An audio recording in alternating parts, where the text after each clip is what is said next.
Aan die heiliges wat vandag hier ingeskakel en getrou is in Christus Jesus, genade vir julle en vrede van God ons Vader en die Here Jesus Christus.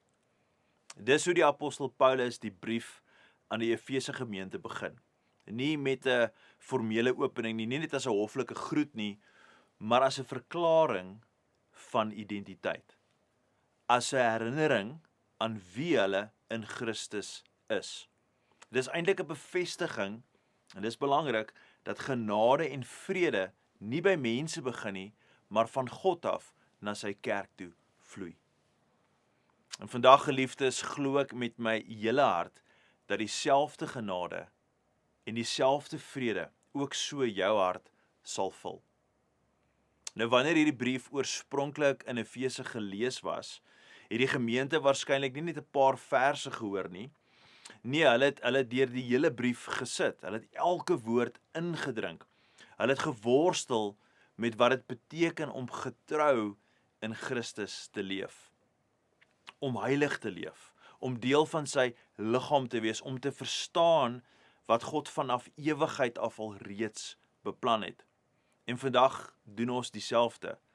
Ons sit onder die woord, ons luister, ons laat toe dat die Heilige Gees hierdie waarheid en die waarhede wat vandag met ons gedeel word, diep in ons harte gevestig word.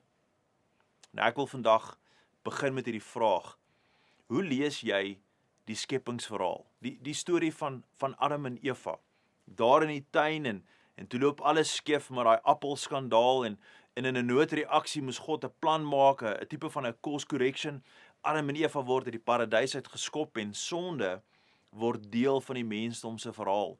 Hierdie ding wat afstand bring tussen die mens en met God. Moet ons dan dink dat Jesus God se noodplan was? God se plan B, spreekwoordelik God se reaksie op die mens se sonde, die mens se oortreding? Nou, geliefde, hier is die waarheid van Paas-Sondag, van Opstanding Sondag. Jesus was nooit God se plan B nie. Hy was nog altyd van die begin af die plan. Die kruis was nooit God se noodreaksie op sonde nie. Dit was van die begin af nog altyd in God se hart. Dit was nog altyd in sy hart. En vir my, die skepingsverhaal begin nie net by Genesis 1 nie. Die skepingsverhaal word definitief beskryf en omskryf in Genesis 1, maar vir my begin dit in Efesiërs 1. Want Paulus vat ons terug. Hy vat ons terug voor die son, voor die maan, voor Adam, voor Eva, voor enige diere geskape was. Hy vat ons terug voor die tuin, voor die sondeval, en hy wys vir ons die hart van God. En indien jy dalk die Messiesvertaling sou gaan lees, spesifiek in Efesiërs 1 vanaf vers 3 tot 6, bevestig die poëtiese lyn, hierdie woorde, God se hart deur hierdie herhaalde frases. Kyk gou, dit sê, he had us in mind, the focus of his love, and he had his eye on us. Voordat sonde die storie binnekom, was genade reeds in die manuskrip. Genade was reeds in die manuskrip. Dit is hoekom ek vandag vandag se boodskap is getitel, die appel van sy oog. Want geliefde, nog voordat daar 'n wêreld was om te skep, was daar reeds 'n mens om lief te hê. En daardie mens is jy. Jy sien, geliefde, van die begin af was dit nog altyd God se plan. Ek wil weer vir ons Efesiërs 1 vers 4 tot 5 lees, en ek lees vir julle vry vertaal vanuit die Messiesvertaling uit. Kyk gou wat sê dit. Nog lank voordat hy die fondamente van die aarde gelê het hy ons in gedagte gehad en ons as die fokus van sy liefde bestem, sodat sy liefde ons heel en heilig kan maak. Lank gelede het hy reeds besluit om ons deur Jesus Christus as kinders in sy familie aan te neem. Wat 'n vreugde het hy daarin gehad om dit so te beplan. Nou geliefde, ek hoop jy hoor die taal van Paulus hierso. Nog voordat die aarde geskep is, nog voordat Adam asem gehaal het, nog voordat sonde die wêreld binne gekom het God jou reeds in gedagte gehad. Dis een van die mees ontroerende, treffende waarhede van die evangelie. God het nie eers na die val begin dink aan redding nie. Die Seun, Jesus Christus, was nog altyd in die hart van die Vader. Die kruis was nog altyd deel van die plan. Jy sien, Jesus was nooit God se plan B nie. Hy was en sal altyd wees God se plan. Hy was nog altyd die plan. Dis hoekom ek daarvan hou om te sê, vir my begin die skepingsverhaal, as ek kyk na die skepping en waar alles begin het vir my in Efesiërs 1. Want Efesiërs 1 vat ons terug na die hart van God, terug na die ewige voorneme van ons hemelse Vader, terug na die liefde wat nie ontstaan het nadat die mens gesondig het nie, maar nog lank voor dit. Kyk na hierdie frase. Hy het ons in gedagte gehad. Geliefde, jy is nie toevallig nie.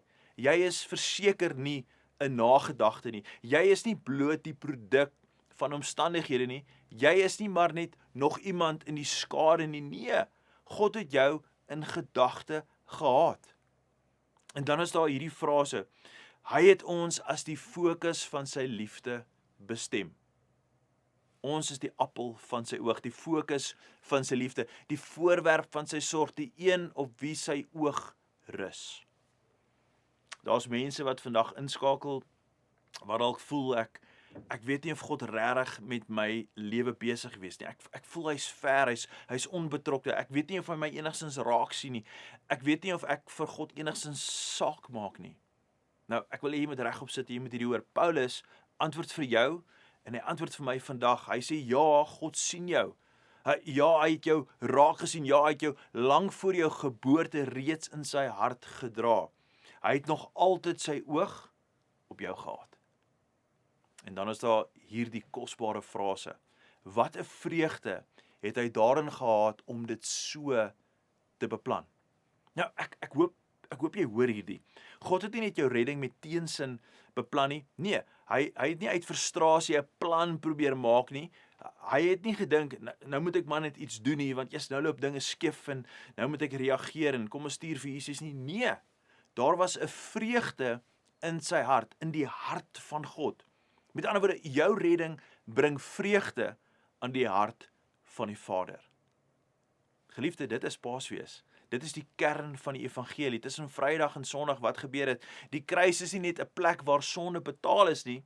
Die kruis is die plek waar die Vader se ewige liefde openbaar geword het. En daarom kan ons vandag met vrymoedigheid, met uiterste vrymoedigheid hardop sê, voor sonde die storie binnekom, was genade reeds in die manuskrip. Geliefde, ek hoop jy hoor dit, genade was reeds in die manuskrip. Wanneer ons verder die Efesiërsbrief sou lees, sien ons ook dat Paulus verdiep hierdie teologiese gedagte, hierdie gedagte dat God reeds voor enigiets geskep was, reeds voorgeneem het om Jesus te stuur as die oplossing vir al ons probleme. Kyk gou wat sê Efesiërs 3 vers 10 tot 12.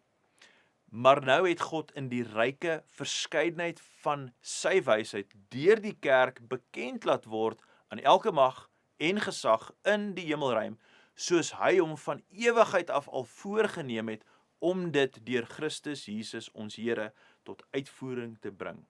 In ons verbondenheid met hom en deur ons geloof in hom kan ons met vrymoedigheid en vertroue na God gaan. Geliefde, let op die volgende woorde. Van ewigheid af al voorgeneem. Met ander woorde, nie 'n tydelike plan nie, nie 'n latere oplossing, nie 'n course correction nie, nie 'n aanpassing nie, ewige voorneme. Jesus was nog altyd die plan. Paasnaweek wys nie vir ons 'n God wat paniekbevange gereageer het nie. Dit wys vir ons 'n God wat uitvoer, wat hy van ewigheid af reeds beplan het. En dit beteken iets geweldig vir my en vir jou. Dit is belangrik. As God se plan vir jou ouer is as die skepping self, dan is lewe nie goedkoop nie. Dan is jou roeping verseker nie toevallig nie. Dan is jou heiligmaking nie 'n opsionele ekstra nie. Daar is dan betekenis in jou lewe, daar's bedoeling in jou en in my lewe, daar's bedoeling vir ons bestaan. Dan is daar 'n goddelike ontwerp vir hoe ek en jy ons lewens moet leef. Nou, ek moet nou hier net vir 'n oomblik bietjie stadiger beweeg, want hier is die hart van vandag se boodskap. Nou, ek wil weer hê dat ons net vinnig kyk na Efesiërs 1 vers 4, en dan kyk ons na die hele vers. Paulus sê, nog lank voordat hy die fondamente van die aarde gelê het, het hy ons in gedagte gehad en ons as die fokus van sy liefde bestem, sodat sy liefde ons heel en heilig kan maak. Nou ek wil hê jy moet hierdie deel raak sien, nê? Kyk gou hierdie gedeelte. Sodat sy liefde ons heel en heilig kan maak. Met ander woorde, dit sê nie sodat ons onsself heilig kan maak nie. Dit sê sy liefde maak ons heel. Sy liefde maak ons heilig. Nou, ons het hierdie Paasdag ook al gehoor van hoe God mense heel maak. En as jy nog nie Vrydag se boodskap gaan luister het, wil ek jou regtig aanmoedig, gaan kyk na Vrydag se boodskap. Maar vandag moet ons sien dat God het ons nie net heel gemaak nie, hy maak ons ook heilig. Hy genees nie net wat gebreek is nie, hy vorm ook wat genees is. Hy red jou nie net uit nie, hy heilig jou ook in. Nou daai kan dalk nou vreemd klink, maar wat ek eintlik probeer sê is met ander woorde, God red jou nie net uit sonde uit nie, uit hierdie disconnect met God nie, hy bewerk ook in ons heiligmaking. 'n Ander woord vir heiligmaking is net die woord anders. Hy maak ons ook anders. Nou hier is in my mening waar baie gelowiges van vandag, hulle val vas of hulle sit vas. Ons dink dat heiligheid begin by prestasie, by harder probeer, meer dissipline, by meer godsdiens, by meer en beter selfbeheersing. Ek moet net minder foute maak, dan sal ek beter doen, dan sal ek heilig wees. Maar Paulus wys vir ons eintlik iets anders. Hy wys die volgende, hy sê heiligheid begin by God se getrouheid. Dit is 'n werk wat primêr hy eerste doen, 'n werk wat God primêr eerste doen. Paulus kom sê vir ons in 1 Tessalonisense 5 vers 23 tot 24, hy kom verduidelik vir ons hierdie konsep so mooi. Hy kom sê, mag God wat vrede gee, julle volkome aan hom toegewy maak. Hy wat julle roep is getrou. Hy sal dit doen. Hierdie is een van die sleuteltekste wat die idee van God se trou as die grond van ons heiligmaking dra. Ek hoop jy lees dit, ek hoop jy verstaan dit. Wat 'n ongelooflike waarheid. Dit sê hy sal dit doen. Nie jy moet dit self regkry nie, nie ek moet dit self regkry nie, nie werk jouself op na God toe nie, werk jouself op na sy genade toe nie, nie probeer harder totdat jy heilig genoeg voel nie. Nee. Die teks sê God se getrouheid wys dat hy sal dit doen. Miskien is daar iemand vandag hier wat ingeskakel is, wat al soveel keer probeer het om self beter te doen. Elke keer jy probeer self, maar dan val jy weer. Jy het al besluit hierdie keer gaan ek regtig verander. Hierdie keer gaan ek regtig anders leef. Hierdie keer gaan ek regtig konsekwent wees. Hierdie keer gaan ek dit regkry en dan val jy weer en jy sukkel en jy voel nie goed genoeg nie, jy voel nie jy kwalifiseer nie. Geliefde, hierdie boodskap is vandag vir jou. God begin nie by jou vermoë nie. Hy begin by sy trou. Paulus leer dit vir ons verder in 2 Timoteus 2 vers 13 wanneer hy sê, as ons ontrou is, bly hy getrou, want hy kan homself nie verloon nie. Geliefde, hierdie vers dra dieselfde punt. Dis Paulus eintlik maar net double down op die konsep. Hy sê God se getrouheid rus in wie hy is, nie in my en jou wisselvalligheid nie. God se trou is nie gegrond in ons konsekwentheid nie. Dis gegrond in sy wese. God is getrou omdat hy God is. Dis hoekom jy kan groei. Dis hoekom jy kan verander. Dis hoekom daar hoop is vir mense wat vandag moeg is. Dis hoekom daar hoop is vir mense wat vandag skuldig voel. Dis hoekom daar hoop is vir mense wat vandag voel, hulle kom altyd kort, hulle maak dit nie, hulle is nie anders genoeg nie, want geliefde, jou en my heiligmaking rus nie op ons volmaaktheid nie. Dit rus op sy trou, op God se getrouheid. Kyk gou vinnig na Hebreërs 10 vers 23. Laat ons styf vashou aan die hoop wat ons bely, want God is getrou. Hy doen wat hy beloof het. Geliefde, hoor die volgorde. Ons hou vas omdat hy getrou is. Ek en jy, ons vertrou omdat God getrou is. Ons leef heilig, omdat hy getrou is. Ek leef nie heilig omdat ek sterk is nie, verseker nie. Ek leef heilig omdat God getrou is. Ek leef nie heilig omdat ek alles altyd reg kry nie. Vra my vrou, ek kry nie alles reg nie. Ek leef heilig, ek streef na heiligmaking omdat God getrou is. Heiligheid beteken dis nie foutloosheid nie. Heiligheid beteken 'n getroue wandel met die Heilige Gees. Dis dag vir dag, tree vir tree, stap vir stap, gehoorsaamheid na gehoorsaamheid. Geliefde, wanneer die Heilige Gees troos, ontvang jy dit. Wanneer hy oortuig, reageer jy. Wanneer hy leer, wanneer hy vir ons bemoedig, wanneer hy ons roep, luister jy, volg jy. Wanneer hy korrigeer, is jy nederig genoeg om te buig. Heiligheid, geliefde, is om getrou saam met die Gees te wandel. En hier is iets so belangrik wat ons nie moet mis nie. God se doel vir jou is nie net om beter te wees nie. Sy doel is dat jou lewe heilig sal wees. Dat jou lewe sal saak maak, dat jou lewe sal tel, dat jou lewe sal weerspieël die karakter van God. Dat jou lewe gewig sal dra vir ewigheid.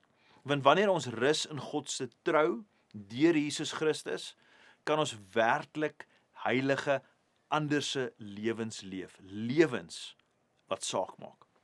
Nou hier wil ek net lekker prakties raak. Het jy geweet dat God se plan was nog nooit net om jou persoonlik te red nie, né? Dit gaan nie net oor jou nie. En ek wil jy nou regop sit en volg hierso. Met ander woorde, sy plan was nog altyd groter as net jou persoonlike redding. Met ander woorde, dit gaan nie net oor Retief nie. Nee, dit gaan nie net oor jou nie. Het jy geweet, met jou redding gebeur eintlik 'n paar dinge, né? Een, hy red jou in familie in. Hy plaas jou in 'n liggaam in. Hy bou jou in 'n tempel in.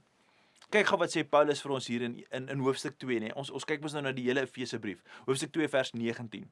Julle is dus nie meer ver van God af nie bywoners nie, maar medeburgers van die gelowiges, lede van die huisgesin van God. Julle is 'n gebou wat opgerig is op die fondament van die apostels en die profete, 'n gebou waarvan Christus self die hoeksteen is.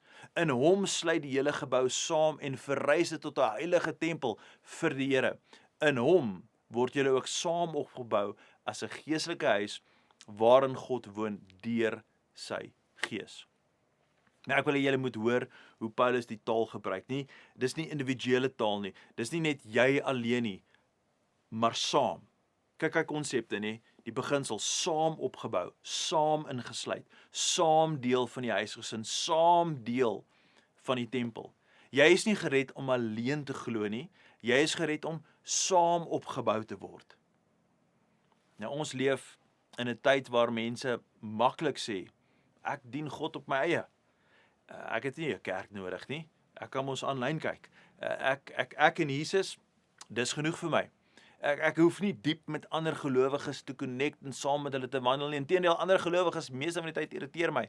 Nou, ek weet daar is soms praktiese redes vir hoekom mense aanlyn moet doen, aanlyn inskakel en dit is soms moeilik om by 'n plaaslike gemeente in te skakel, afstande en omstandighede en gesondheid en ek is dankbaar vir tegnologie, glo my, ek is. Maar Paulus leer en sê eintlik iets anders te vir ons hierso. Hy sê in hom sluit die hele gebou saam. 'n baksteen op sy eie, geliefde, is nie 'n huis nie. 'n Baksteen wat los lê, bied nie skuiling nie. Dit kan nie die gewig van 'n dak dra nie. Dit skep nie ruimte vir 'n gesin nie. Dit word eers iets deel van iets heiligs wanneer dit ingebou word. Dis hoekom die vyand, nee, hy wil jou en vir my so graag isoleer. Hy weet dat 'n baksteen op sy eie nie 'n huis vorm nie.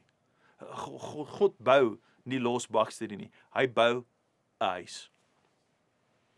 En dis hoekom Sondag saak maak. Dis hoekom fellowship, gemeenskap met ander gelowiges deur die week werklik saak maak. Dis hoekom ware verbintenis met ander gelowiges saak maak. Dis hoekom die plaaslike kerk nog steeds vandag saak maak. Dis hoekom mens nie net kerk toe gaan nie, maar deel word van 'n liggaam. Want jou en my heiligmaking, geliefde, dit gebeur nie net in privaat gebed nie, dit gebeur ook in gemeenskap. Soms vorm God jou deur die woord, nê? En ek's dankbaar dat God ons vorm deur sy woord. Maar soms vorm hy jou deur aanbidding, wat net so lekker is. Maar baie keer vorm hy jou deur mense, deur ander gelowiges, deur verantwoordbaarheid, nê? Deur bemoediging, deur korreksie, deur ander mense se inspraak. En hierdie is kosbaar. Soms is net deur saam dra, saam huil, saam glo, saam net wees, nê? Deur saam te dien. Heiligheid, geliefde, daai anderswordingsproses, groei waar geloof in gemeenskap gewortel is. En Paulus, hy kom vat hierdie gedagte vir ons net selfs verder. Kyk gou weer na Efesiërs 3 vers 10, dis vir my so kosbaar. Hy sê, maar nou het God die ryke verskeidenheid van sy wysheid deur die kerk bekend laat word aan elke mag en gesag in die hemelruim, soos hy hom van ewigheid af al voorgenem het om dit deur Christus Jesus ons Here tot uitvoering te bring. Nou hierdie is massief. Die kerk is nie net 'n bygedagte nie. Die kerk is nie net periferaal nie, hè, daar op die buitewyke nie. Die kerk is en hy was nog altyd deel van God se ewige plan. Met ander woorde, die wêreld is nie die middelpunt van God se plan nie. Christus en sy kerk is die middelpunt. Van ewigheid af, voor die fondamente van die aarde, nog voor Adam en Eva, nog voor sonde, nog voor alles, het God reeds hierdie plan gehad, nie net om mense te red nie, maar eintlik om 'n volk te vorm, 'n liggaam, 'n tempel, 'n familie, 'n kerk. Wanneer jy dus, en ek dus, getrou opdaag, wanneer ons deel raak, wanneer ons dien, wanneer ons saam aanbid, wanneer ons saam God se woord hoor en dit saam geniet, nê? Dink aan daai Efese gemeente, nê, wat saam sit en hierdie brief vir die eerste keer hoor soos dit gelees word, nê? Wanneer jy jou hele lewe in die liggaam inbou, nê, soos daai Efese gemeente, dan is jy nie besig met 'n Sondagprogram nie. Jy neem deel aan God se ewige plan. Dis nie klein nie, dis nie opsioneel nie, dis heilig. Geliefde, dit is wat anders is. Nou Paulus vat ons nog verder, nog 'n bietjie dieper. Hy wys vir ons dat God nie net 'n plan gemaak het en dit deur Jesus Christus uitgevoer het nie, hy het ook die Heilige Gees gegee om ons redding te verseël. En ek hoop jy gaan regop sit vir hierdie gedeelte. Kom ons lees gou die volle gedeelte saam. Efesiërs 1 vers 13 tot 14 sê: In Christus, toe julle die waarheid gehoor het en die boodskap van julle redding geglo het, het julle gevind dat julle tuis is, geteken, verseël en afgelewer deur die Heilige Gees. Hierdie onderpand van God is die eerste paaiement van alles wat nog kom, 'n herinnering dat ons alles sal ontvang wat God beplan het. Wat 'n ongelooflike beeld, geteken, verseël, afgelewer. Engels sê dit so, as jy die Engelse weergawe gaan lees, sê signed, sealed, delivered. Nou ek kan dit nie lees en nie Stevie Wonder se song hoor, I signed, sealed, delivered, I'm yours. Ek weet nie of daai kenwysie ook in jou kop is nie, maar dit kom heeltyd op by my. Maar Stevie Wonder, hy het dit amper reg gehad, nê. Maar hy het dit nog steeds gemis. Paulus sê, die kruis het jou gekoop en die Gees van God het jou kom verseël. Dis geliefde, Paasnaweek eindig nie by die kruis nie. Dit beweeg verder na die lewe van God in ons. Jesus het vir ons die weg oopgemaak, hy het die prys betaal, Jesus het die graf oorwin, maar die Heilige Gees, hy woon nou in ons as bevestiging dat ons aan God behoort. Kom ek verduidelik dit dalk so op 'n eenvoudige manier. Wanneer iemand verloof raak, wat gebeur, nê? Ek het nou nie my trouring aan nie, ek het hom 3 weke terug het ek hom misplaas en verloor en ek voel half kaal, maar daar word 'n ring op die vinger gesit met verloving, nê? En wat gebeur dan? Daardie ring is nie die huwelik self nie. Dit is nie, jy is nie dan getroud nie, maar dit beteken dat dit is 'n teken van 'n verbond wat reeds gereël is. Dit sê ek behoort aan iemand. Ek is nie meer beskikbaar nie. Ek is nou in 'n verbintenis. Ek is op pad na die volheid van iets wat reeds beloof is. Daardie ring wat Paulus van praat, is die onderpand. Hy gebruik die woord onderpand. Dit is 'n waarborg, 'n teken van wat nog gaan kom. En Paulus gebruik presies daardie taal. Die taal is die Heilige Gees is God se onderpand. sy ring, sy verlovingsring, sy waarborg, sy verbondsteken, sy hemelse ring om jou lewe. Die Heilige Gees is God se ring om jou siel. Nou, wat sê daardie ring? Daai ring sê, jy behoort aan iemand. Jy is nie meer beskikbaar nie. Jy is aan Christus verbind. Geliefde, dit sê, jy en ek is nie meer beskikbaar vir die wêreld nie. Jy is nie meer beskikbaar vir jou ou lewe nie. Jy is nie meer beskikbaar vir sonde se eise asof dit nog jou basis nie. Jy is nie meer sonder verbond nie. Jy behoort nou aan Jesus. En elke keer wanneer die Gees jou oortuig, wanneer die Gees van God jou troos, jou leer, jou waarsku, jou herinner aan jou identiteit, is dit soos daardie ring wat weerskaats wanneer die lig dit vang, dit skyn, dit is 'n refleksie. Dis God se manier wat jou herinner, jy is myne. En ek is nog besig met jou. Ek het jou nie losgelaat nie. Ek het jou nie vergeet nie. Ek is nog lank nie klaar met wat ek begin het nie. Ek is nog besig met jou. En net soos 'n verlovingsring vooruit wys na 'n troue, so wys die Heilige Gees vooruit na die volheid van wat nog kom. Die dag wanneer ons hom van aangesig tot aangesig sal sien. Die dag wanneer geloof aanskouing word. Die dag wanneer die bruid haar bruidegom ontmoet. Nou, dis 'n ongelooflike beeld. Maak my emosioneel. Die Gees is die teken dat jy reeds aan die bruidegom behoort. En daarom kan Paulus van die Gees praat as 'n onderpand, nie net as 'n koue teologiese begrip nie, nie net 'n leerstelling wat ons memoriseer nie, maar 'n lewende, warm, troostvolle werklikheid. Die Heilige Gees is God se waarborg dat hy klaar sal maak wat hy begin het. Miskien is daar iemand vandag wat luister, jy is ingeskakel, jy is hier en jy voel, ek is net nog nie waar ek moet wees nie. Dan kan ek jou net bemoedig vandag, nee? Kan ek jou net bemoedig. Heiligmaking is 'n proses. En dit sê God is besig. Christus het vir jou gesterf, die Gees woon in jou, en hy sal voltooi wat hy begin het. Hy wat julle roep, geliefde, is getrou, en hy sal daai werk doen. Geliefdes, kom ons bring dit alles net terug na waar ons begin het, né? Die appel van sy oog, die fokus van sy liefde. Nog voordat daar 'n wêreld was, nog voordat daar 'n Adam was wat gevorm is, 'n Eva, nog voordat sonde die mensdom se storie binne gekom het, nog voordat daar 'n kruis op Golgotha opgerig is, het God jou reeds in gedagte gehad. Dit is kosbaar, dit is so wonderlik. En ek wil hê hierdie waarheid moet vandag diep in elke hart land. Jy is nie toevallig nie. Jy is nie vergeet nie. Jy was nog nooit vergeet nie. Jy is nie verlore in die massa van die mensdom nie. Jy is nie net maar net 'n blip op hierdie aarde nie. Nee, van ewigheid af het God sy oog op jou gehad. En dit is wat Paasnaweek vir ons openbaar.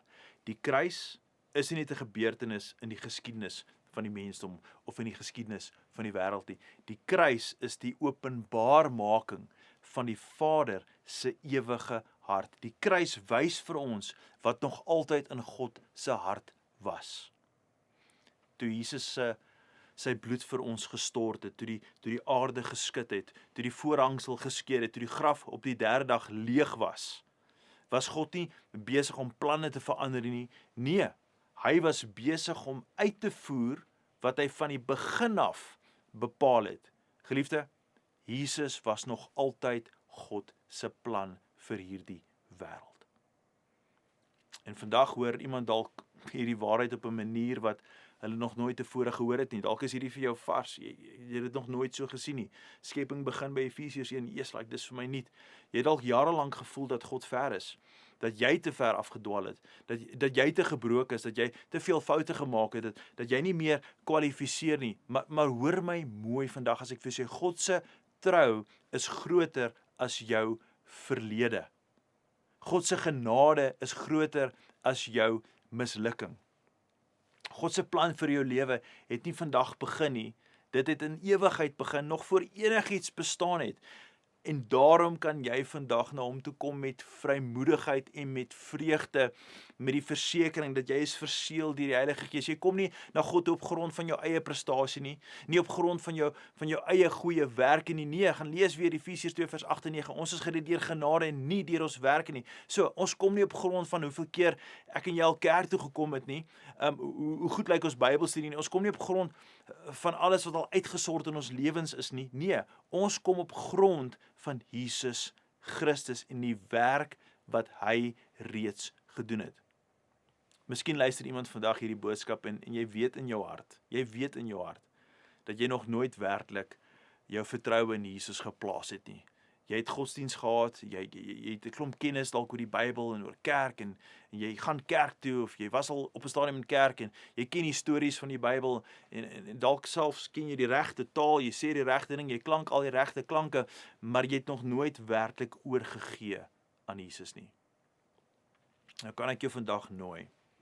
Kom huis toe. Paulus sê ons is as kinders in sy familie aangeneem. Jy hoef nie langer buite te staan nie. Jy hoef nie langer soos 'n vreemdeling te leef nie. Jy hoef nie langer te leef asof jy op jouself aangewese is nie. Nee, die kruis, die weg vir my en vir jou oopgemaak. Die grafgeliefde is leeg. Die Gees roep jou vandag terug na die Vader toe. Hy sê kom huis toe, kom na die Vader toe. En miskien is daar ander wat vandag moet terugkom. Jy is gered, maar jy het koud geraak. Jy het afgedwaal, jy is geïsoleer, jy's los van die liggaam, los van God se woord, los van die Gees se leiding. Nou kan ek jou vandag met liefde en deernis net herinner. Hy, wat God is, het nog steeds sy oog op jou. Hy het jou nie laat gaan nie, hy het jou nie vergeet nie, hy het nie opgehou werk in jou nie, die Gees roep jou terug na verhouding, terug na heiligheid, terug na gehoorsaamheid, terug na gemeenskap, terug na sy teenwoordigheid. Geliefde, God roep jou ook vandag terug. En ek wil graag hê dat jy hierdie waarheid net saam met my moet hoor. En geliefde, neem dit in. Ek en jy leef nie heilig omdat ek sterk is nie. Ek leef heilig omdat God getrou is. Ek behoort nie aan myself nie. Ek is gekoop deur die bloed van Jesus. Ek is verseël deur die Heilige Gees. Ek is deel van God se huisgesin. Ek is die fokus van God se liefde. Ek is die appel van sy oog. En daarom kan ek 'n lewe leef wat saak maak. Nie noodwendig 'n lewe wat perfek is nie, maar 'n lewe wat absoluut getrou is. Nie noodwendig foutloos nie, maar Gees gelei. Ek lewe nie meer 'n lewe wat alleen is nie, maar saam opgebou in sy liggaam. Geliefde, voordat daar 'n wêreld was om te skep, was daar reeds 'n mens om lief te hê. Ek wil weer vir jou sê, voordat daar enigiets geskape was, voordat daar 'n wêreld was wat geskep is, was daar reeds 'n mens om lief te hê. Voordat sonde die storie binnekom, was genade reeds in die manuskrip. Voordat jy hom gesoek het na 'n koneksie met ons hemelse Vader, het hy reeds sy oog op jou gehad. En geliefde, vandag nog, ek en jy, ons bly die appel van sy oog. Kom ons bid saam. Hemelse Vader, so baie dankie vandag vir die geskenk van Jesus Christus, wat Vrydag vir ons gesterf het, en teen Sondag was die graf leeg. Maar vandag kom ons in absolute verwondering en in dankbaarheid, wanneer ons leer, dat Vrydag tot Sondag was nie 'n reaksieplan nie, dit was nog altyd die plan. U het nog altyd u fokus van liefde op die mens gehad. En daarom bid ek vandag dat soveel mense wat vandag hierdie woord hoor, en die woorde van Paulus, en die evangelie verstaan, en verstaan dat dinge uiteindelik begin in Efesiërs 1, nog lank voor alles, het u ons op u hart gehad. Mag elke mens wat vandag hierdie woorde gehoor het, die vrede en die genade van God beleef, en besef dat daai vrede en genade vloei vanuit God se getrouheid uit. Dit gaan nie op grond van wat ons kan en moet doen nie, maar op grond van wie U is. En daarom bid ek vandag en ek eer U Vader, dat ons kan in dankbaarheid na U toe kom en weet ons is veilig in U hande. U fokus van liefde is op ons. En wanneer ons dit begin verstaan en begryp, dan begin leef ons anders. Dankie vir die Heilige Gees, wat ons verseël met 'n onderpand, wat vir ons wys dat ons is bestem om eendag as bruid die bruidegom te ontmoet en dan in ewigheid saam te kan wees, Here, in daai trou, in daai verbintenis, in daai belofte, lewe ons daarom anders, ons lewe heilig. Dankie Jesus vir die Heilige Gees. Dankie dat U aan alles gedink het om ons naby aan U te kry en ook so naby aan U te hou. Ons loof U daarvoor, ons eer U daarvoor. En as daar mense is vandag wat vandag 'n keuse gemaak het vir U, wat die woorde gehoor het en gesê het, vandag is die dag wat ek Jesus se liefde aanvaar, ek plaas my vertroue in Hom, Here, ek wil U vereer vir sulke keuses. En dan vir elke persoon wat sê, ek is koud, ek is lou, ek is afvallig, ek is op my eie, wat vandag besluit, hulle kom terug, hulle gaan toelaat dat God sy werk aanhou doen deur hulle. Here, vir hulle sê ek ook vandag so, dankie. Ons loof U, ons eer U, en ons wil ons lewens net daagliks vir U gee. Mag dit so vir ons wees. Ons bid dit als in die kosbare mooi naam van Jesus Christus. Amen en amen. Geliefde, as jy nog saam met ons hier is, ek hoop jy het hierdie boodskap saam met ons geniet van my en die hele beleefspan. Dit is so 'n voorreg om saam met julle te kan wandel op hierdie Paasondag, wanneer ook al jy hierdie boodskap kyk. As jy nog moet reis terug huis toe, reis veilig. Dankie vir julle liefde, vir julle ondersteuning en julle gebed. Ons is lief vir julle. Gaan in vrede. Totsiens.